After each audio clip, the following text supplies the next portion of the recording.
గత ప్రభుత్వం రాజధాని పేరుతో మూడు ముక్కలాట ఆడిందని పురపాలక శాఖ మంత్రి నారాయణ విమర్శించారు. గుంటూరు జిల్లా తుళ్లూరులో సిఆర్డీఏ ప్రధాన కార్యాలయ నిర్మాణ ప్రాంతాన్ని పరిశీలించారు. ఇక్కడ రోడ్లు 2-3 లేయర్లు పూర్తయ్యాయని నారాయణ అన్నారు. ప్రిన్సిపల్ సెక్రటరీ జడ్జ్ బంగ్లాల పనులు మధ్యలోనే ఆగిపోయాయని చెప్పారు. సీఎం ఆదేశాలతో కంప చెట్లను తొలగించామన్నారు. ఇంకా అనేక సమస్యలు ఉన్నాయన్నారు. మళ్లీ నిపుణులను పిలిచి తిరిగి పనులు మొదలు పెట్టబోతున్నామని మంత్రి తెలిపారు.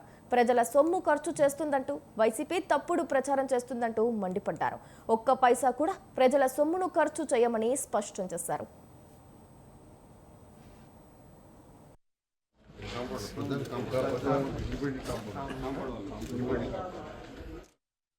ఈ రాజధాని విషయం మీకు అందరికీ తెలిసిందే. గత ప్రభుత్వం మూడు ముక్కలు ఆటాడి దాన్ని కంప్లీట్గా రిజాల్వ్ చేసింది.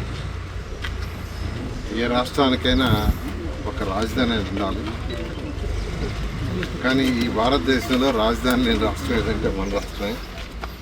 2014-19లో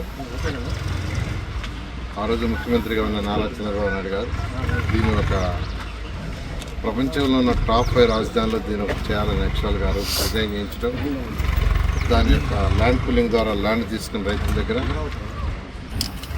దాని టెండర్లు దాదాపు 43,000 కోట్లకు టెండర్లు ఇచ్చాం. వాటి స్టార్ట్ అయినాయి.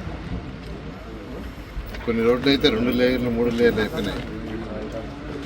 అధికారులకు కావాల్సిన బంగాళాలు కొన్ని అయితే ఆల్మోస్ట్ 90% అయిపోయింది. ఎమ్మెల్యేలు ఖాళీ.